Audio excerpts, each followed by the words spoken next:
And welcome back to the ADC as Excel take down the Mad Lions in our first game of Week 7. And Finn, thank you so much for joining me. Amazing performance. Thank you very much. I want to say. But we're going to talk a bit later about the champion because looking at the early game especially, we knew that this is when usually the Mad Lions shine. And when you look at the composition they had a lot to do in the early game. So can you talk me through your game plan here in the first stages of the game, especially leading to that bot dive that you were ready for? Yeah, so I think when we saw the draft, we realized they have a lot of explosive champions that thrive on resets in chaotic fights, such as Viego.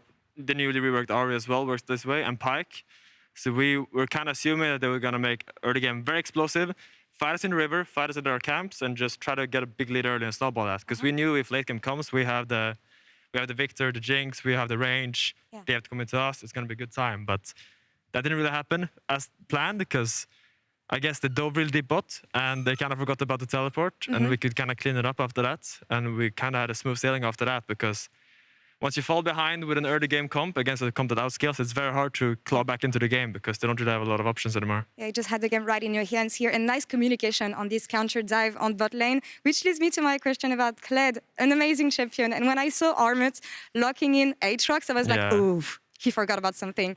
So talk me through the decision-making into you picking this champion, especially. I know you like it so much. Yeah, I mean, Kled has always been, I guess, comfort for me. I was very surprised when they picked Aatrox 1-2. I did not expect it at all. We usually would draft meetings, we do like all these simulations and all these crazy drafts that never happen, but we go through them anyway because just in case. None of them had Aatrox 1-2. So we were like, okay, I guess we could just pick Kled. And it's pretty good. Worked out really well this time, and I'm pretty happy I can play it again. Yeah, it's really fun. Really well indeed, and you got the Kia player of the game with this performance, which doesn't come as a surprise, I guess, given the way you played. But the community was wondering about your runes choices, especially running cookies on the top lane. Could you elaborate on that, maybe? Basically, so the way cookies work on manaless champions is that they give, instead of giving mana, right, they give additional health. Pairing that with Time Warp Tonic makes you have a very fast burst of health. If you combine it with a potion and cookies, you pop off at the same time, you get a big spike of health really fast.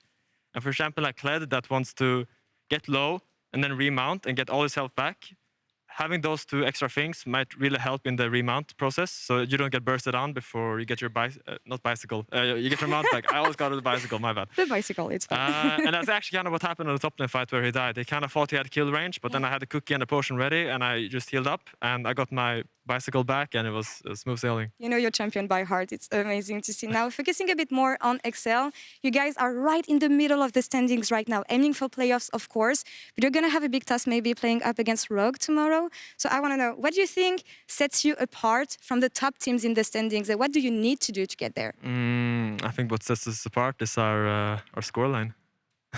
I don't think we're any worse than any of those teams that are above us. So I think with time we can show what we can do, and eventually, that will show, I think. And it's looking amazing so far for you guys and Excel. Between, thank you so much for the interview. Good luck against Rogue tomorrow. And for more on this game, back to you, Sjokz. Thank you very much. Thank you so much, Laure. Excellent interview, and it was also so fun with Finn and his bicycle. I just loved, I love when players get to play their favorite champions and then they crush on it. That's obviously going to give you a great interview. But also to just jump into something you mentioned as well, the combination of the cookies and the Time Warp Tonic. Is that what we always should go for on Kled? I think when you're in a very fight-heavy, skill check kind of lanes like this, it obviously gives you that extra inch to kind of work with. And I think in that first blood, as we saw, it got a little bit crazy. And yeah, I mean, Armut ended up chickening out just a little bit, and that lost him. Yeah, we of course covered the draft here on the desk, and I think there's been more puzzlement after about the Aatrox being the first choice coming out of the Mad Lions. Now, for a little bit of background, this is one of Armut's favorite champions. He doesn't actually lose on it in the LEC. What is it about it that, when you saw the game play out, made it problematic?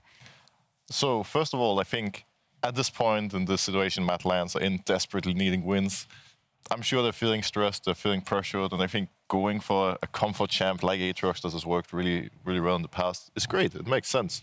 But at the same time, you're up against Finn, who's really known for his Kled, and that's something you just cannot forget about in your preparation. Aatrox is great and all. It's a bit of a, I want to say it's a bit of a sketchy, 1-2 pick, but if you want to go for it, sure, just make sure to ban the Kled, because they were tunneling a little bit too much in comfort, and all of a sudden, the second Excel locks in Kled, that comfort is gone, and it's Finn's comfort zone all of a sudden. Yeah, alarm bells went off, I think, when they saw that coming out. And then when we translate it into the game, tell me, does it always have to go like this? We know Kled has a very good matchup into the Aatrox, but does it have to be this good that he can actually solo kill him in the early levels?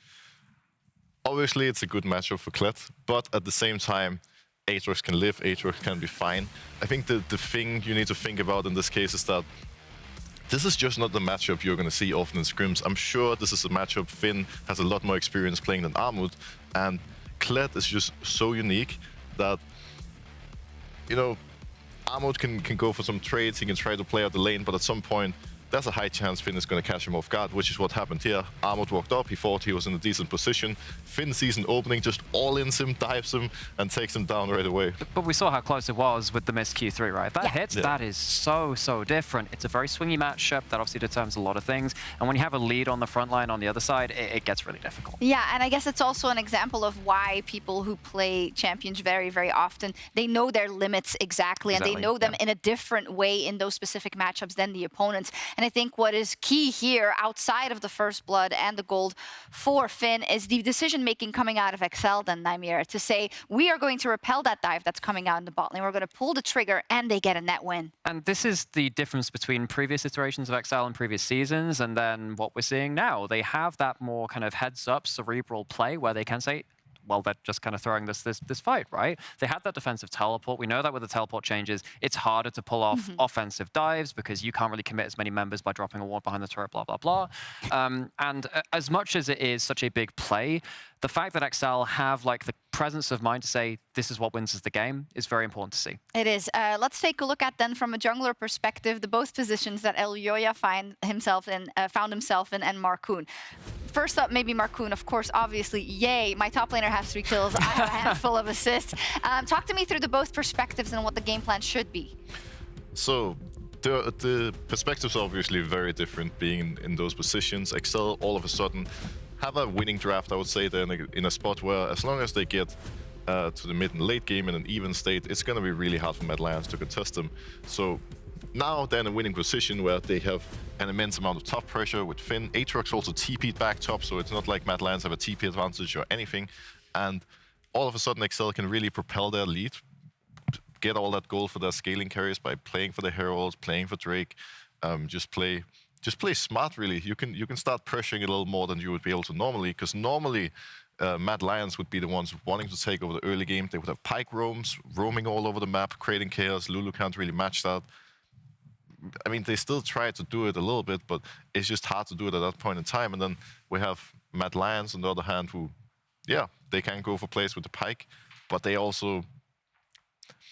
need to stabilize a little bit while also being on a timer with their team comp, because they know, well, if we don't win the early game, if we don't get to the mid game in a winning position, not only does history prove that we're going to have a hard time contesting these guys because the mid game just falls apart for them most of the time, but they also have a team comp that can't do anything into XL's comp. And it's kind of a tricky situation to be in. It's like no matter what you do, whether you play slow and stabilize, wait for the opponents to make mistakes, it's not really going to work too well for you. Yeah. And if you overextend, well, it's not going to work either. Super tricky position to be in for the Mad Lions. As we also talk about the rest of the day in our next match, which is Astralis versus Team BDS, I'd like to pull up the standings because obviously the result of that last one has huge implications when we look there now at the Mad Lions falling down even more. And XL is now starting to feel a little bit comfortable. As a reminder, Astralis Astralis have to win all of their remaining games to even have a shot at the playoffs. One single loss will already eliminate them. And the standings, they're just absolutely crazy. This was a huge win for the side of XL. Now we're looking towards the others and seeing what will happen. But XL, I mean, it feels like it's on the brink of happening. They have made a lot of friends with that victory. A lot of people who are trying to get into that playoffs, you're looking at SK as well. Vitality kind of sat there being like, ooh, this is looking good for us. It is. Well, let's see. For us, did you say us? Oh, wow. Okay. Well, now let's send it over to Trouble and Quickshot for this do or die game between Astralis and BDS. Welcome to the Caster Desk. I'm Quickshot, she's Trouble. And just like Sjokz said, one loss from Astralis will eliminate them from playoffs. So it's very, very difficult. It's very, very unlikely that some miracle run's going to happen. But I think what's going to be very interesting to see is how much trouble these two teams are going to cause the rest of the table, because we have seen those upset wins, especially from Astralis in recent weeks. You know what? We say it all the time. When a team no longer has any no longer can make it into the playoffs. Picks him. We're going to move into the turns.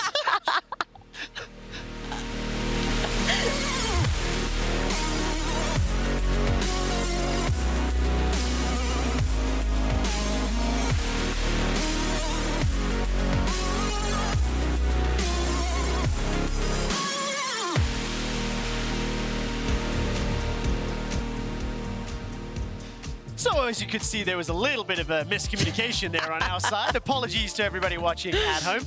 It is, of course, going to be Team Astralis taking on Team BDS. And I think I want to focus in on the two players that I look at most, Zanzarah and Cinkrof. I focus on Zanzarah out of the game. I was about to say, what are your reasons for focusing on Zanzarah here, Quickshot? Every time he talks, I just love what he says. But what about the drop? We saw some interesting picks in game one. Do you think this is going to be a trend for the weekend? Just because I don't know if it's about the special picks, if you will, or like something that somebody has OTP'd before or has mained before. I think we need to see more ease of execution, especially when you're on the bottom of the ladder, if you will, like BDS and Astralis. They need to play something that they're very familiar with. They need to play something that they can really execute easily with. And I really like your focus on Zanzarah and Cinkrof, especially Cinkrof. Last time these two teams played, Cinkrof went 8-0-5 on the Diana. Absolutely ran away with the entire game. Definitely making a bit of a name for himself, Cinkrof. Diana's open, just saying. It is open. Trundle, Rise, and Twisted Fate banned. So is Gwen. Astralis. And it's Zeri's up as well. Which direction do these teams want to go? I mean, there's so many picks, right? Jinx is up. Aphelios is up. And what is it going to be here? Kobbe is going to lock in the Zeri. Now, I need to see how Kobbe's going to play. He's definitely been a little quiet this spring. But then to be fair, a lot of Astralis have struggled throughout the course of the majority of spring until 2 weeks ago. And they started to pick up some very shocking wins in the back half of spring. Very true. Also, it's going to be very interesting to see this Zeri, because it was a bunch of her kit was changed in the patch, and a lot of people will go towards the crit route now as well as the previous route before. It has been nerfed just a tiny bit. A bunch of her kit has been nerfed a tiny bit, so it'd be interesting to see her in game. What can Kobbe do against Jinx and the Hecarim? Cinkrof will lock that one in. Second time today, Zanzarah will immediately respond. Oh, I love that. I love that. I love that. I love the flag and drag into the Vex. Faye, Dajor on the Vex as well. He's gotten, I think, a couple of solo bolos on the champion as well. It's one of my personal favorites to see. I just love the setup of these two champions particularly. And it also fits into the concept that you and the analyst desk were talking about. It's kind of a simplified approach to certain elements of the game. From both, as you can see. Hecarim, one button going in. Nautilus the same. If you want to peel, then you can peel also with the Nautilus. You've got your two hyper carries as well. I think there's a bunch of zoomies on both teams right now. A bunch of engage, a bunch of disengage. It just looks really, really good. It does indeed. How do they round out the compositions? So quick note there for Dajor on that Vex. He's played it 5 times already this spring. Only won 2 of those games. Kobbe on the Zeri played it once and won the 14 KDA. And immediately the supports being banned away here by Team BDS, removing Tahm Kench. Obviously, Astralis removed the Thresh earlier. Peculiar here. I know it's like Tahm Kench against promisq, but I'm just not very into the whole Tahm Kench situation without the Senate. Now, if you have a Jinx in your team, something that is so strong together with the Jinx, we saw it in the previous game, is the Viktor. You provide the team with more poke. It's a very safe pick versus the Vex. You don't have to play too up close and personal where she can fear you. And also in the latter stages of the game, you can also play peel, protect, but also attack around your Jinx. Yeah, very high versatility. And then when you combo it with Nautilus's ability to both engage and disengage, Hecarim the ability to run away, but also to start fights. Wouldn't be surprised if actually Viktor got banned here, because then what are your other choices? Potentially something like an Orianna? I'll find out what NUCLEARINT wants to play. When I look through his champion pool, LeBlanc and Syndra most played, as well as Rise, 3 games each, and then 1 for Akali, TF, Vex, and Galio. And it's going to be the Irelia removed instead. So is that in anticipation of what they want to lock in? I just think it's just, in general, against Adam, like just ban the Aurelia. We never know if he's going to go 0-10, but there is a chance he's going to go 10-0, and then we're going to pay for it. Happy to see that they're hovering the Viktor here. I hope they lock it in as well. Makes total sense together with the Jinx. You've got an AP carry that does consistent AP damage. You've got an AD carry that does consistent AD damage. Overall, very well run, and I'm looking to see here what Astralis are going to choose to reply with, because you have the likes of Leona, but you can also go towards the likes of a Lulu and Yuumi, but they suffer versus Nautilus in lane, but also later on they give the Zoomies over to Zeri, and she can then take over the game. I mean, it just feels like engage, engage, engage is what these teams are looking towards. This will be NUCLEARINT's first LEC performance on Viktor, and only his 5th of all time. He's only won 1 of his 4 previous games. Leona was correctly predicted then, nicely done, Trouble, and now WhiteKnight needs to round out this composition. And again, a little bit of versatility here. If the Gnar does get locked in, again, can do both, right? You can hop away, you can side lane, you can push a side lane. Also has that game-changing ultimate, but a little bit more challenging to execute than a Kled and a Hecarim to pull off these fights. To be fair, Gnar is one of the most dangerous side laners right now. Saw a bunch of it on the NLC this week as well. Hullbreaker is absolutely massive on the champion, and if you don't manage to punish him early and get him down on 2 deaths at least in the early game, he manages to just snowball on his own, out of control on the side lane. And having such a strong core 4-man from the side of Astralis, you're pretty good allowing the Gnar to just roam the map and just stay in as 4. Ooh, a lot of options in for Astralis, and after a last-second switch, it'll be the Olaf into the one and only. Gnar. Now, what do you make of the Team BDS composition when we look at it? I really like it. It's the front to back. You've got the Hecarim for the engage. You've got the Nautilus for the engage. You've got them also for the disengage. It's a very well-rounded composition yet again from Team BDS. I'm going to say the same from Astralis. They've got a bunch more engage, which they can use to create space between members of BDS and the Zeri, and then the Zeri can just zoom around the fight however she pleases. Oh man, we'll have to see how Kobbe handles himself here. It does have a win on the stage with Zeri. And of course, both of these teams, relatively squishy damage dealers. You know, if any of that hard CC, and there's a lot of it, holds anyone in place for just a moment, they will be falling down. Let's hope for a whole bunch of team fights this game. Oh, it is going to be the case. I think this is what they're both relying on, especially when you've locked in Vex and Jarvan. Expect a bunch of the Quickshot. Of course, Team BDS as well as Astralis. Very low down on the standings, but for Astralis, this game is so important. 1 loss will eliminate them from playoffs contention.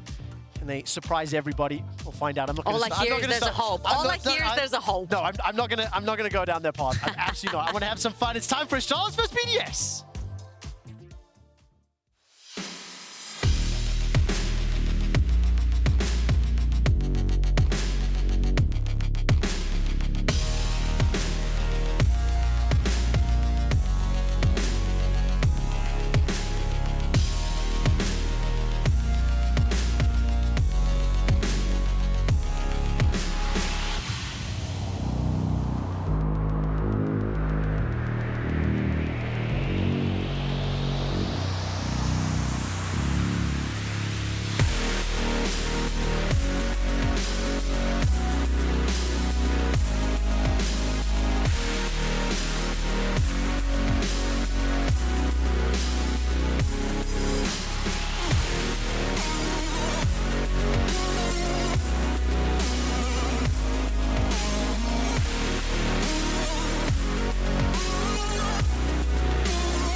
Welcome to Summoner's Rift as Astralis are taking on Team BDS.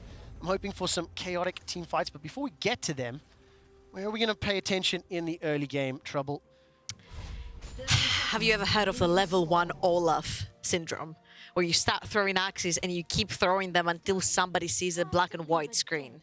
Adam, of course, he was very famous back in the LFL, back in his Carmine Corp days, and then over into EU Masters for playing the Olaf on the top side of the map. And he's very deadly. He will come up with ways to actually punish you so hard in the level 1. But a lot of times, these level 1s, not necessarily an Olaf, but I'm just going to say, level 1s and level 2s, it's where we see a few things falter, and then Adam falls behind. I mean, Adam has had a couple of rough weeks recently, but he's back on a very favored champion. 13 professional games. He's won 60% of them. And I think this Olaf will be quite crucial to try to stick to the back line of Astralis if and when BDS fight. Let's see what WhiteKnight can do on the Gnar. Taking a look at the minimap. No shenanigans afoot. Bot lane for BDS helping out Cinkrof. I think Kobbe and promisq spent a little, or at least faked it so they can return to lane. And now we get to see how this Zeri Leona is going to play out. Yeah, it's something that a lot of analysts are talking about, right? What does Zeri pair up the best with? And honestly, I think she pairs up pretty well with anything. If you give engage to her, then she can use that space that you give her with all the CC that Leona provides to just zoomies around the map and just try to kill someone with all the mobility she has. But you can also give her even more mobility with the likes of Lulu and Yuumi. Here, of course, Lulu and Yuumi are a little bit dangerous into the Nautilus because when you get locked down, it's lights out. But Leona does pretty well. She's very tanky. She can also push further into the lane, and she gets really, really, really oppressive. Now, another fun fact for you, Trevor. Do you know what is impossible to miss on Leona? Tell me what's impossible to miss Q. on Leona. Well, it's an auto-empowered, so yes. What? Are you trying to say I'm that bad at League of Legends that I would miss a Leona Q? No, I'm just reading the name. promisq. Oh my... Trevor, come on! Oh man, that was actually well played. That was well done. But we see Zanzarah stepping into the jungle, and Cinkrof going to start chipping away at this red buff. You just have to back off. Dajor has already pushed the wave in. He's taking a chunk off of NUCLEARINT's mana bar as well. Vex moves first. You have to respect that. You let the red buff go. Oh, nicely done there by Zanzarah. Just slowing down Cinkrof somewhat. And I think both of these teams would be relatively comfortable waiting until everyone gets their ultimates. This is the Adam level 3 roam. Every single time, no matter what champion he plays, usually he does that on Camilla as well. Level 3, he will roam the map. He shoved in the wave underneath WhiteKnight's tower, and obviously the Gnar has to reply to the wave. Really good pressure right there. Doesn't result into anything. The Shy had done something very similar to that with his Gragas trying to interrupt the jungle pathing. But I think Zanzarah is coming out on top on this one. Nicely done. And Cinkrof step forward, fancies a thought towards Dajor, but still got the flash. It's definitely the best Hecarim skin. It is! Finally! Cinkrof is going to have to play some mad music to shut down Astralis, to eliminate them from playoffs. And this bottom lane, we were talking a lot about the skill shots, the CC that can and cannot miss. The moment somebody missteps just once, there is so much follow-up damage from that Zeri as well as the Jinx that it's just going to be over. Lasers fired through the wall. Kobbe stepping forward with that zap, zap, zap. Looking for the right click as well. Trying to pull Limit forward, and Limit does step forward. Zenith Blade into the Shield of Daybreak. And Limit will just about go down, but Cinkrof's making his way in. It's now a 2v3, and Astralis a little low. Summoning Hill has been used. Swing, swing, swing. Helicopter Cinkrof does not have the damage today. It's a second for Astralis, but will xMatty get excited? Now it's slammed in the face by Zanzarah. Kobbe turns it back around, and one more shot. He gets all three! He gets all three! Oh my word, xMatty gets all three. This could be a triple! This could be a triple! And it is a triple for xMatty in the end. You just do not chase a Jinx with 1% HP bar remaining. It pains my heart, Trevor. Very well played. Really nice setup right here for Astralis. They knew that BDS were playing under the wings of the jungler being around because they were shoving the wave, but Cinkrof wasn't actually there and just in time to defend them, which means that Astralis are walking away with the 2 kills. Now here, of course, promisq walks a little bit too far forward. There was vision in this bush as well, and oh my word, what a slow-mo. No. Well done, observers. The auto attack. It's showing you the auto attack. Oh my word. xMatty using that passive to dodge as much as he could, but managing to stay alive long enough because I think the target focus being on Limit, followed by Cinkrof. Also, I'm not sure because I didn't see if Kobbe missed a bunch of his Qs there, which means that if they didn't touch xMatty, you're missing on auto attack damage right there. Kobbe! Oh, manages to get pulled backwards by the Dredge line. xMatty will put the Flame Chompers down. I don't think they actually found the bite. Doesn't matter. That's the 4th kill before 5 minutes on Jinx. See, I have the okay, he's gonna go Mega Gnar here. He's gonna reason some of that HP, which means Adam has to back off from here. But if that was solo queue and you saw that, I think you would tap something that starts with /F plus some other stuff. It definitely 15. feels that way. I mean, something 15. BDS are on the hunt once more. promisq finds the Zenith Blade onto Limit, and Zanzarah won't be backed up by Dajor, but It's 1,600 gold at 6 minutes. Limit just goes on a little bit of a wander round. And Limit is definitely not the champion you want to shut down. He doesn't have the money on him. Yes, Kobbe is going to bank the 300 gold right there, but there's a 400 gold bounty right now on the head of xMatty. He's almost completed his first item when there's a sheen on Kobbe. I mean, it's terrifying. But I think you can feel a little bit players playing a little bit faster than Lucia in terms of the aggression of the dives. But I think for the comps, it also makes sense because they have so many engaged tools. Now, allow me a little bit to redeem myself, because I think even back in week 1 and 2 that I was here, I was being a little bit harsh on xMatty and Limit because they weren't having the best games. I think this is the chance for xMatty to redeem himself. He's over the moon fed, and as I remember him from back in the day in his EU Masters performances. If he was fed on a hyper carry, the team would win 100%. Now, of course, Astralis, I think they have a really, really good idea on how to play the game. They're using the priorities from the lanes really, really well. Dajor pushes mid, they invade red buff. Dajor pushes mid, you have Kobbe pushing bot lane, then they invade blue buff. So they're using this really, really well. This is what G2 was also doing when Reckless was playing Tristana down the bot lane, get the priority, move straight into the opponent's bot side of the jungle. So they're using this really well, and Astralis do usually make these plays. My problem with them so far has been, what's your plan? What's your plan in general? Yes, you make these plays, but then what? How do you translate this into a bigger lead for yourself? Well, we'll have to find out when we get there. I think for at least the early game, it has been focused to slowing down Cinkrof. Another invade on that blue buff earlier. He doesn't have a bar. He doesn't have a bar. Not going to be able to gnaw out. Flashes away from Cinkrof. The teleport now coming in from Dajor. That'll give NUCLEARINT a little bit of time in that middle lane. But Adam and Cinkrof managing to force WhiteKnight back. Not a significant difference in CS outside of that middle lane where NUCLEARINT has been able to punish the amount of time that Dajor's been roaming. Now, look at this here. NUCLEARINT has been caught clearing a ward, but then again, you're all alone, Zanzarah. You're not going to take down a Viktor. He's level 7. He's 1 level above the Jarvan as well. Vex was nowhere near because Dajor was taking his back. Back to the top lane gank. Yes, you do take the flash, but you don't necessarily punish right now. Now, the problem is that when they try to redo that, and Cinkrof does have his ultimate available, and Adam does have his own flash available, then it's most likely going to be a dead WhiteKnight if he's in a mid-enough form. And WhiteKnight has been pushed back by Adam several times. xMatty doesn't have flash yet, by the way. Zanzarah sniffing around for another attempt. He's 1-1 and 2 on this Jarvan. And he's just going hunting, just looking for targets. I mean, a moment or two ago, he tried to jump onto Cinkrof on his blue buff. And I think xMatty and Limit, they're aware, they back away, showing the respect of the potential dive. Yeah, you need to wait a little bit longer. Perfect. That is the perfect crash for the wave. They waited just in time for the other wave to crash together with the cannon wave, which means that even if you don't pull off a dive right here, and you don't necessarily care to pull off a dive, you're taking a bounce of platings back onto Kobbe. What they don't know is that Cinkrof's around the corner. Well, that down Sword of Shadows is available for Cinkrof. Holds onto the trigger. Super Mega Death Rocket goes wide. Zanzarah stays alive for now, and promisq will be the next target. He's managing to waddle his way to safety, flashes out of the dredge line, and nobody falls in the fight. Oh, you know what's gonna fall though? Mid lane turret platings for NUCLEARINT that has been farming this entire time unbothered. So much gold going to him. Cinkrof is still holding on to his ultimate, which means that BDS can actually push under that tower and maybe even get some kills. There's a devastating charge, still holding on to the ultimate. Kobbe right clicks, gets the zap, zap, zap, turns his attention to Limit. xMatty and Cinkrof just run away. It ends up being a trade, 1-for-1. Ooh, I don't like this. I don't like this. You have everything you need to turn this into a dragon, to start stacking up this objective for yourself. You shove the entire wave underneath the tower. You took one turret plating, turn this to the dragon.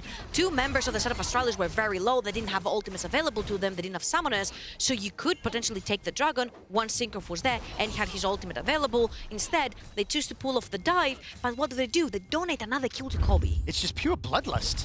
Looking for dive off the Right dive. here, you see, promisq super low HP. Zanzarah is low HP as well, doesn't have his smite. This could have been a very easy dragon. Instead, they try to pull off the dive. The kill goes to Limit. You don't necessarily earn too much out of this, and Kobbe gets the wave that was shoved under his tower, gets the kill, and says thank you very much. I mean, considering Kobbe was facing a 4-0 Jinx a few minutes ago. I mean, he still is. Fair enough. The point I was trying to build up to, not as terrible as one might have assumed. No. And Astralis, they're still down in gold, 1,500. They are trying to make some plays quite aggressively into BDS's jungle, and now Limit will be backed up by Cinkrof, and it's just, it looks like it's Dive City once more. It's these little clever things that pro players do. I like Kobbe checking in there to see if anyone was waiting for him. promisq knows people are waiting there for him. He still goes in because he's pretty tanky on the Leona. Yeah, manages to get away. The W does so much. Also, BDS didn't fully jump forward. Wasn't 100% certain who was standing behind him. Dajor would have been able to do a lot of damage, and he now may be at risk. And I mean, look, both of these teams are just hunting for kills. And yes, I think NUCLEARINT has been a beneficiary of mid lane plates every time Dajor has left. Ooh, oh, beautiful limit. Yeah, nicely done. The Dredge line pulls him back onto the Chompers, and that is just another kill for BDS. This will unlock the tower, though. Just to be very clear, I think the tower was going to be unlocked anyway together with the Dragon, because WhiteKnight doesn't have TP available to join them, and promisq is yet again in trouble, but Oh, a lot of damage coming out from Kobbe. Just going to lose his support as promisq falls. The Dredge line's going to be flashed away from an xMatty. Super Mega Deathstroke not even needed. He picks up his 6th of the game, 6-0 and 2. It's not over yet as Dajor is now being jumped on by NUCLEARINT. He's being chased by the Chaos Storm, and I think he's got enough speed to waddle away. Yeah, that was beautifully done on the bot side of the map. They take the tower, and on the brink of it going down, they manage to dive as well. Astralis, and of course, the Q doesn't go past champions. Once it hits the front champion, it doesn't hit further back, which means Kobbe couldn't get damage to finish off Cinkrof. You could have auto-attack like normal right-click right there, which didn't happen. So they get rid of Zanzarah, really beautifully done by Limit right there, and then they dive onto promisq. And look at that, Cinkrof drops really, really low, but Limit is tanking all of the Qs right there coming in from Kobbe, and xMatty cleans up place. Man, Kobbe played that I think as best as he could, but BDS gets so much out of that play. The gold lead was what, like 1,000, 1,500 for most of the early game. Now it's spiked to nearly 5,000 golds. Now the difference is going to be seen much more because you have a Phantom Dancer and a Kraken on the Jinx, whilst on the other side it is just a Trinity Force. Well, once again, top lane is trading back and forth. WhiteKnight's waiting to Gnar out down in the bottom lane. Zenith Blade will get him out of the Flame Chompers, and the Death Rocket won't find the kill. Zanzarah flags and drags over the wall, and Cinkrof trots away to safety, and Adam runs as well. Ladies and gentlemen, Hullbreaker. Yeah. Oh. More armor against the Olaf. Thank you very much. And then you have a wave and a half that's shoving under the tower. What did we say in the pre-show? These minions do a lot more damage. You do a lot more damage to structures as well like this. And Gnar is one of the sleepiest champions in the top side of the map, whilst also with Hullbreaker he becomes very deadly, and Adam was on the back end of that sword. And of course, you talked about the comp that from the side of Astralis, the 4-1, let WhiteKnight push a side lane on Gnar is an option. Cinkrof will get locked inside the pit. I'm not quite sure what he was doing. WhiteKnight and Zanzarah trying to run him down. The Onslaught Shadows will be available in just a moment, but he's crushed. I have no idea what that was. I'm literally sitting here with my hands on around one level. Like, what? You wanted the blue buff that bad, Cinkrof? Yeah, it boggles the mind. And also, WhiteKnight's been kind of pushed back by Adam for most of this game. Now he's picked up a kill. He's still stayed relevant in farm. Take a look at mid and bottom though. NUCLEARINT and xMatty significantly further ahead, taking advantage of the time that Astralis has spent out of lane. Oh, that is a 2+K gold lead from xMatty onto Kobbe. That is pretty much almost an entire item difference between the two carries. And mind you, Jinx is one of these S-tier hyper carries where she's just much easier to play in a fight. You just stand still, you throw your rockets. Kobbe has to outplay their opponents. You saw that your Q doesn't hit behind enemy champions, so whoever tanks that damage, the others can do the damage themselves. And really quickly, they're gonna swap around here as well. I think that Adam is on a disadvantage here being on a side lane versus the Gnar. We've talked about this before, especially when he goes Mega Gnar and gets to play melee onto melee, that Hullbreaker just comes in clutch. I get this feeling you don't really like Hullbreaker. I actually love Hullbreaker because he brought back Gnar.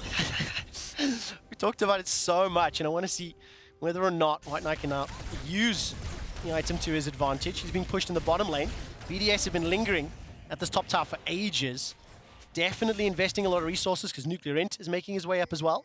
This will be a 4-man stack into They want to defend. They're pulling TPs. They're pulling in all TPs. Oh, BDS are being flanked by Astralis. WhiteKnight gnaws into Matty, and that is a gigantic shutdown for Kobbe. Zanzarah flies forward onto Cinkrof, and he's taken out as well. Astralis with a fantastic punish. Oh, very, very, very well played. WhiteKnight coming in with a full item right there. I think Dajor outplayed that TP as well, because Cinkrof was waiting right there for him to land to fear him away, but he flashes it, and Zanzarah wants more blood. Yeah, he's still got the Cataclysm. There's going to be a flash away from NUCLEARINT, and the promisq does not miss. Manages to pick up the final hit, as now Limit is stuck underneath the tower. And Team BDS, they frankly hung around way too long in the top lane. But Limit wait, there's will be more. able to at least pull one back before he's shut coming, down. he's coming, he's Super coming! Mega Talk hits, picture-in-picture observers are popping off. But just like that, the gold shrinks. It's now negligible, and Astralis showed that they can punish BDS's aggression. Absolutely. Also, Adam takes the mid lane tier 1. It was in a sliver of health. He ends up pushing that down too.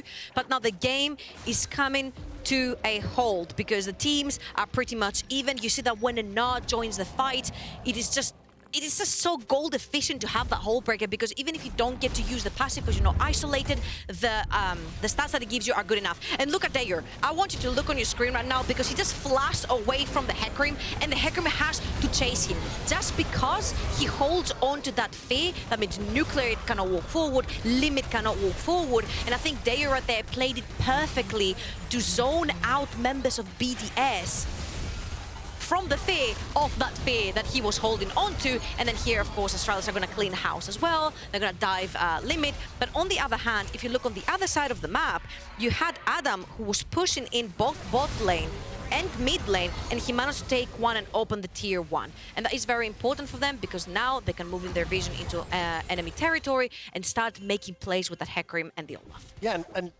following that fight, BDS just pushed that gold lead back. They were 1,000 down, now it's 2,000. And I think that alcove ward from Astralis, game changer. But I do think BDS kind of opened their flank up to be jumped on, because they were like so hard forcing that top lane for a minute and a half. And these two team compositions screamed skirmishes and team fights. And we're getting a kill a minute as promisq step forward. He wants to go in, but nobody else is behind him, and now he may be a little bit caught out. And with that Rift Herald that they took here, they can actually use that to force the next dragon. You pop the Rift Herald in the mid lane, you create some point of pressure onto the map, and then you move towards the bot side of the map. Now the problem here is that Astralis are going to move into the bot side river first. The problem for Astralis is that they haven't backed, which means they don't have enough control wards to put down. So again, BDS are ahead here. They're going to move back, they're going to reset, they're going to buy items, they're going to buy control wards, and they're going to be the ones moving in first to put down their vision. Well, 10 seconds till the Infernal Drake spawns. How does this team fight play out for BDS? They're the first ones into the river. Dajor's going to put some poke damage down, and now Astralis look like they're going to contest. So for BDS, they're first into the pit, and may just try to rush this one down. The problem is, for Astralis, WhiteKnight does not have his bar full, which means he can't transform it into Mega Gnar. But when he does, very crucially, his flash is available. So he has a bunch of access to the backline. On the other hand, Adam is doing something that a Hullbreaker user would be doing at this point, which is pushing the side lane, putting in pressure somewhere else, forcing Astralis to reply. You know why?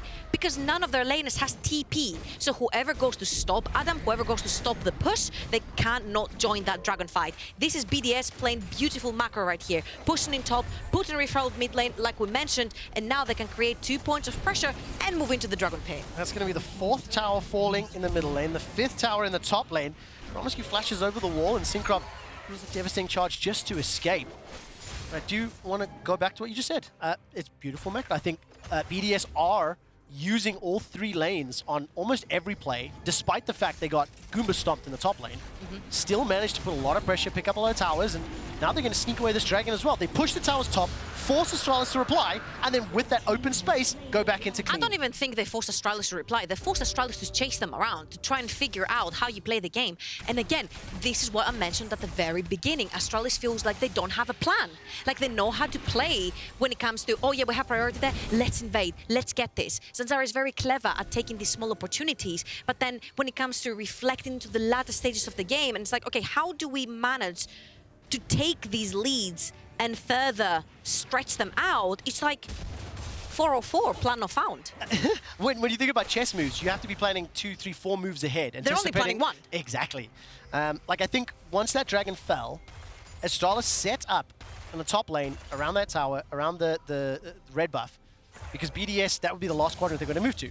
But BDS didn't go 2v, didn't overstep, and despite the fact that Limit was under a little bit of pressure, nobody was caught out. So it's BDS controlling the map, controlling the flow of the game, and as long as they play their team fights well, they'll be able to keep, you know, Astralis at arm's length. Absolutely, and BDS have again the easier composition to execute. Dajor on that Vex, he starts becoming from a very high threat burst mage, he starts becoming more of a zoning tool for the backline of BDS. He doesn't have as much burst as NUCLEARINT is going to have onto this Viktor when he becomes that late game AP carry. xMatty, he has more consistent damage that Kobbe has onto that Zeri. Kobbe needs to hit his Q, they found xMatty, he has flash. Wow, xMatty's gonna flash away, roots down Zanzarah, didn't even get the Cataclysm off, but promisq plus Kobbe pick up the kill. Teleports now into the middle lane as promisq gets taken out by a laser, ends up trading support for support plus xMatty. 3 versus 4 now. It's 4 versus 4, correction.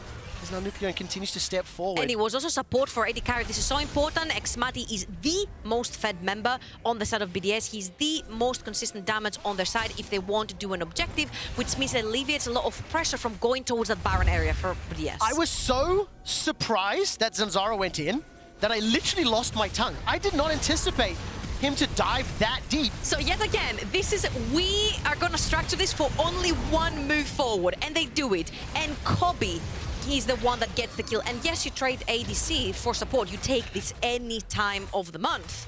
But the problem is, what did you gain from that? Yep. Because I'm looking at the map right here, and I see a bunch of wards from BDS right behind that Baron pit. So even if you wanted to go towards the top side of the map and threaten, you can't, because there's a bunch of wards that Adam can very easily TP to and flank you and find Kobbe and find Dajor. Astralis just haven't had really any... Hullbreaker Leona? They haven't had really any of their proactive plays work out. You know, they pushed into Cinkrof's jungle early, tried to set up some dives towards the bottom lane, and the one big fight that was in their favor was punishing a BDS mistake. And reminder, Astralis lose this game, they are out of playoffs. And we're setting up once again for another fight. Teleport's not available for NUCLEARINT. WhiteKnight has his. promisq chucks out the solar flare. And once again, find xMatty. The dive bomb combo, and now Adam is left alone high and dry, but he's got a lot of damage, and Dajor forced to flash before WhiteKnight shuts him down, picks up the kill. 2 secured, and they turn to Baron. That is so well played, because this is planned. They know move 1, they know move 2, and this is move 3. They catch off xMatty. They know he doesn't have flash or cleanse, because he used it in the previous try from Astralis to kill him. They kill him off, they take Adam off. Now they have to fear Cinkrof though. He has his smite, he has his ultimate available. promisq needs to stop the pony from getting in. Well, there's promisq getting over the wall, no solar flare. Needs to try and lock down Cinkrof. 5,000 hit points on Baron, limit. Spider-Man's to the wall. 3,000 hit points on Baron. Cinkrof is going to burger flip. They're going to flip it. All of a sudden, they turn their attention to the limit. He's taken out. Astralis get another kill. 3,000 hit points. Super Mega Death Rocket comes forward. Zanzarah's forced away. No flip today. And Astralis will back away with just a kill onto limit. The threat of Cinkrof enough to scare them out. Absolutely. If Cinkrof dives in there, gets the Baron, it's kind of lights out here, because Adam gets a lot of pressure on the side lane with a Baron buff as well. And I wanted to end there because you have a 3-0-2 Gnar, and you might be thinking, okay, you've been talking about this Gnar for so long, Georgia, and they just don't give him time to breathe on the side lane. They just keep forcing fights from the side of Astralis, forcing the Gnar to join them, and now there's another Dragon. It's going to be soul point for BDS. The Gnar does not have TP. WhiteKnight has to join them again, so that Hullbreaker just never got any action this game. No, it really didn't. But I think praise to BDS for playing the side lanes well. And once again, we're going to set up for a face-to-face fight. NUCLEARINT almost obliterates Zanzarah.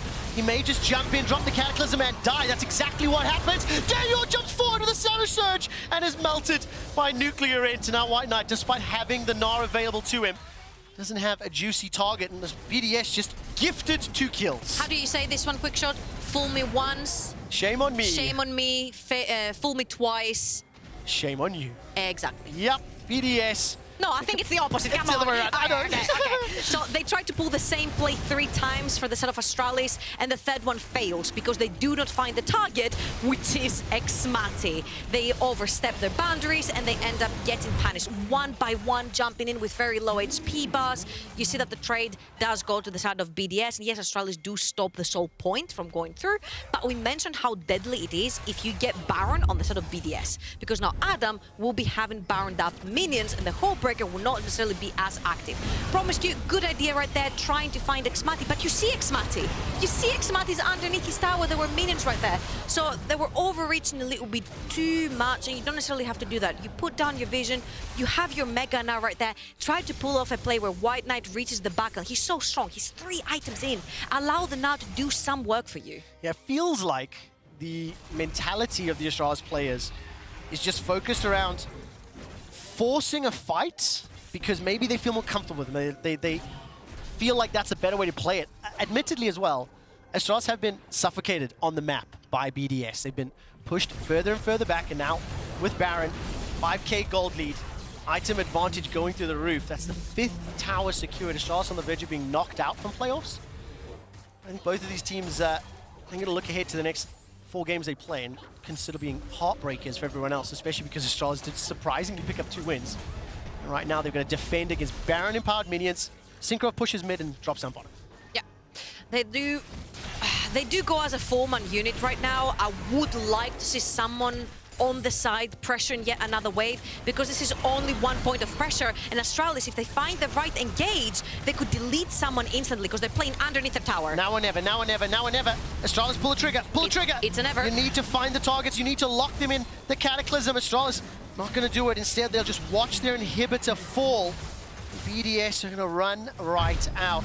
Highway robbery in broad daylight. I think that was also your chance because you're an even items with the Jinx. The problem here is there's like 2 stopwatches and an hourglass on the side of BDS. They're never going away. Somehow I know, but this entire game, Astralis have picked every single fight they wanted. That was the one fight they had to pick, and they didn't pick it. Oh, now, they picked another one, it didn't work for them, and it resulted in BDS getting Baron. Admittedly, as you mentioned, hourglasses, flashes, like, it's going to be so hard. Yeah, but at some point you're going to have to face Yes. all the hourglasses and the stopwatches. Yeah, get rid of And them. I think underneath your tower is the most comfortable space you can do this to. Now, admittedly, you don't mind losing 1 inhibitor because of Hullbreaker Gnar, because he can take that lane and continuously shove it against you. And then Baron buff will at some point wear off, and then we're back to rinse and repeat. The gold is about 6,000 difference here. It's not that much if Astralis find again their target, which they have done twice in a row. Yeah, they have. I do think xMatty was a bit surprised, but all credit to Astralis.